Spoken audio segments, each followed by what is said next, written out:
পিচ্ছিল পাহাড় বেয়ে পড়ায় মিনু তেমন কোনো আঘাত লাগেনি, কিন্তু মিনু তাবিজ খোঁজার জন্য ওই স্থানে গিয়ে দেখে তাবিজ নেই।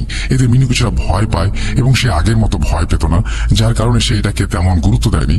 ওই জিনগুলো আবারও তখন বিমানের মতো করে আসে এবং তাদের টিনের চালে এসে বসে। যখন জিনগুলো আসতো তখন মিনু অজ্ঞান হয়ে যেত। এভাবে মিনু আস্তে আস্তে দুর্বল হতে থাকে, কারোর সাথে কথা বলতো না, এমনকি এমন অবস্থা হয়েছিল যে নিজের স্বামী ছাড়া আর কাউকে চিনত না। এভাবে চলতে চলতে কালকে সে মারা যায়।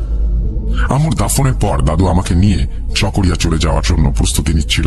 তখন আমি কেন যেন বেঁকে বসি। আমি বলি, আমি দাদুর সাথে যাব না, আমি নানু মামাদের সাথে থাকবো। দাদু আর আমাকে তার সাথে নিয়ে আসার জন্য জোরাজুরি করেননি। তিনি নানুকে বলেন, আচ্ছা বেশ, শামসুল না হয় এখানেই থাকুক কয়েকদিন, পরে আপনি দিয়ে আসবেন আর কি। নানুও হ্যাঁ সম্মতি দেয়, কিন্তু পরবর্তীতে আমি আর দাদুর বাড়ি ফেরত যাইনি, কারণ আমার নানুর বাড়িতে বেশি ভালো লাগতো। দাদু ও চাচা দুইবার আমাকে নিতে এলেও আমি কোনো মতে যেতে রাজি হইনি তাদের সাথে। এটুকু পর্যন্ত আমি নানু থেকে শুনেছিলাম। এখন আসি আমার ঘটনায়। ছোটবেলা থেকে আমি নাকি শান্ত স্বভাবের ছিলাম, বিশেষ প্রয়োজন ছাড়া নাকি তেমন কান্না করতাম না। আম্মু আমাকে এক জায়গায় বসিয়ে সারাদিন সেই স্থানেই বসিয়ে রাখতো, আমি খেলা করতাম একা একা। আম্মু আব্বু এই ব্যাপারটা নাকি স্বাভাবিকভাবে ধরে নিয়েছিল, কিন্তু ঝাড়াইল গাছের ঘটনার পর সবাই বুঝতে পারে আমি সারাদিন কার সাথে খেলা করতাম। তবে এই সব ব্যাপার বন্ধ হয়ে যায় তখন থেকে, যখন আমরা তাবিজ ব্যবহার শুরু করি। তবে নানুর বাসায় কিছুদিন থাকার পরে সবাই লক্ষ্য করে আমার সাথে সেই তাবিজটি আমার গলায় নেই। এটি কিভাবে হারিয়ে গিয়েছিল আমি নিজেও জানি না। এর কয়েক বছর পরের ঘটনা, তখন আমি একটা হেফজুখানায় পড়ি। মাসে 2 বার করে নানুর বাসায় যেতাম। এভাবে কোনো একদিন নানুর বাড়ি যাওয়ার জন্য রওনা দিয়েছিলাম। সন্ধে হয়ে যাওয়ায় তখন বন্ধুরা যেতে বারণও করেছিল, কিন্তু আমি তাদের কথা না শুনেই হাঁটা দিলাম। তখন ছিল শীতকাল। বাসায় আসার পথে ঈশার নামাজও পড়েছিলাম, কিন্তু তখন শুধু আর কিছু পথ বাকি ছিল বাড়ি থেকে।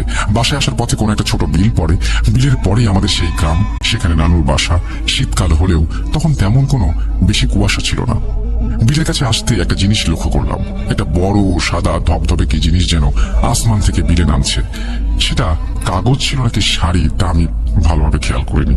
সেই সাদা জিনিসটা বিশাল ছিল, এত বিশাল যে তার শুধু নিচের অংশটি আমি দেখতে পাচ্ছিলাম। ওপরের অংশটা এত অসীম ছিল যে আমি শুধু তাকিয়েছিলাম, কিন্তু ওপরের অংশটা দেখা যাচ্ছিল না।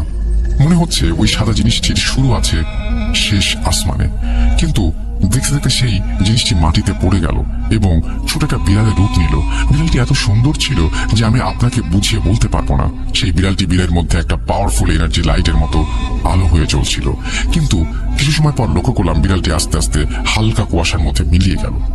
এতক্ষণ আমি যে ব্যাপারটি উপভোগ করছিলাম, বিড়ালটি চলে যাওয়ার পর সেই ব্যাপারটি আমি আর উপভোগ করতে পারলাম না। ব্যাপারটি আমার মনে ভয়ের জন্ম দেয়। আমি এক দৌড়ে বাসার সামনে এসে নানু বলে চিৎকার দিয়ে অজ্ঞান হয়ে যাই। পরের দিন যখন